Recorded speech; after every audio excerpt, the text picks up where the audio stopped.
G'day YouTube, just a quick update on how to girdle and cincture fruit plants to reduce their vigour.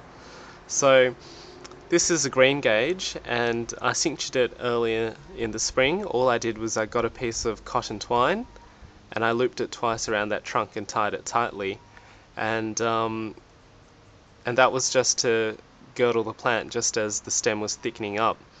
So I'll show you the original graft. It was actually a greengage, and I grafted it onto a cherry rootstock, wild cherry plum rootstock, and they have a lot of vigour.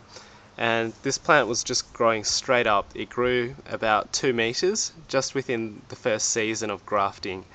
And I knew that the rootstock's quite strong, so I had to try and control it. What I then did the following season was just put a girdle on it, and that's the cotton girdle there. And it's disappeared now. All it took was a little bit of moisture and about 3 months for it to just pop off on its own. The plant actually ripped it apart, and you can see how well it's done, but it's the top growth that's more important, and I'll show you what I've done. Reducing the vigour of a plant not only includes girdling, but also includes bending over branches and tying them down, and also breaking strong sapwood or water shoots. So I'll just show you that as I pan out. You'll see all the tiny plum spurs or gauge spurs as I just pan up, and you'll see that along with that, a lot of the water shoots here I've bent over and semi-broken. They're still attached to the plant, and as you can see, the branch is still alive, and what that does is it sucks all the nutrients out of the plant and forces it to keep these broken branches alive. And what that does is it stresses these parts down here just enough so that they form fruiting spurs, and hopefully within the next few months you'll see tiny short little growths, but at the end of the season, towards the end of the summer, I'll cut that clean off, and those spurs will remain there over the autumn, and I'll get even more fruiting spurs instead of these whippy growths.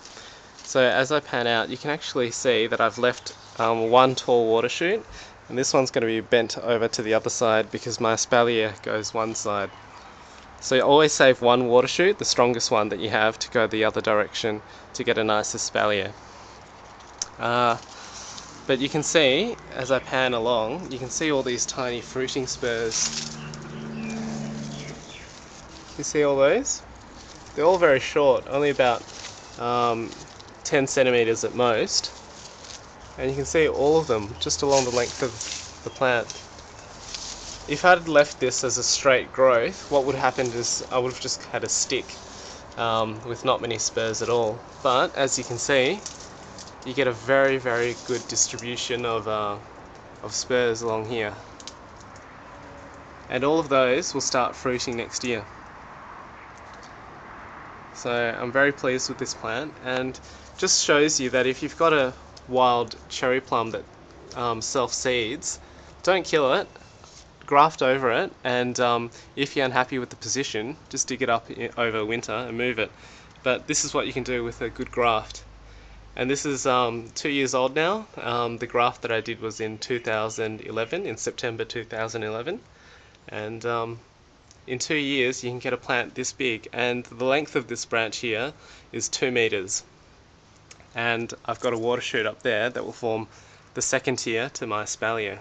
So for now, take care, and I'll see you next time. Hi, this is a quick continuation of girdling, and I'll show you, if you remember earlier in the year, I planted 3 apple whips, and you can see here that they've done quite well. So this is one plant, and it was just a maiden whip, and it had nothing on it, but all I did was I simply bent it over to one side, and then I girdled it right there, and I used bonsai wire because I know that it's very soft and it won't cut into the actual flesh of the plant. I'm going to remove it now because, as you can see, I've got very good spurs. So they're all here, And see, they're only about 10 centimeters long, and those are perfect spurs, and those will form fruit in later years.